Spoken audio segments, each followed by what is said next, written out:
Čtvrtý dneska budeme hrát to nesmát se challenge. Tak můžeme.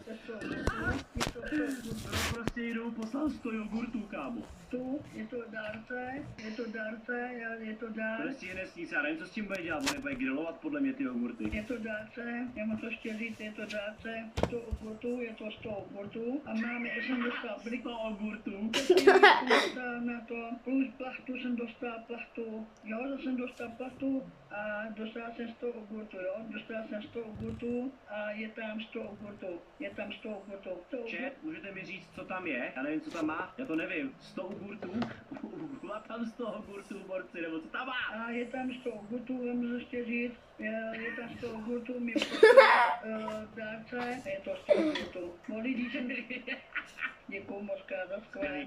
To je strašně super tohle, vole. A ono je to hrozně fajn, jako by lidi říkají, že se smějou jemu, ale já se jakoby nesměju tomu týpkovi, já se směju prostě tomu kontentu, který z toho vzniká. A hlavně to je super, vole, on díky tomu, že to dělá a lidi na to koukají, tak mu ty lidi posílají víc věcí, chápeš? Že po nic nejde, prostě dostal 100 jogurtů.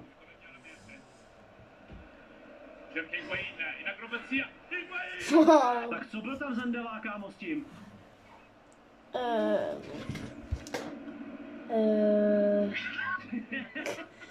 Kolik dal? Že to by byl já, bro.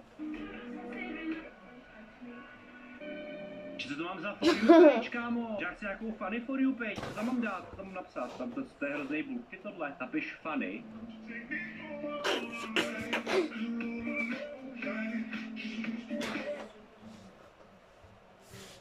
Real? Co to je, vole? Proč tady mám krávu, vole, na tom, vole, na surfu, vole? Co to je, vole?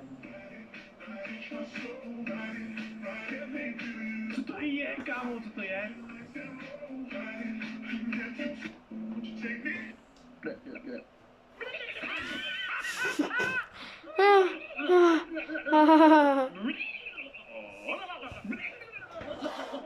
No nic. Ty vole, kámo, tady Gábová příbuzná.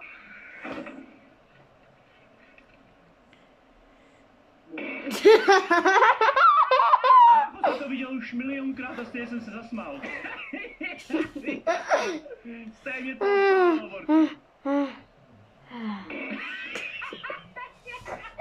Já to nemůžu koukat víckrát, bráško, protože pokaždý, co to uvidím, tak je to odpálí víc. A ještě jednou, bráško, já to už nedám.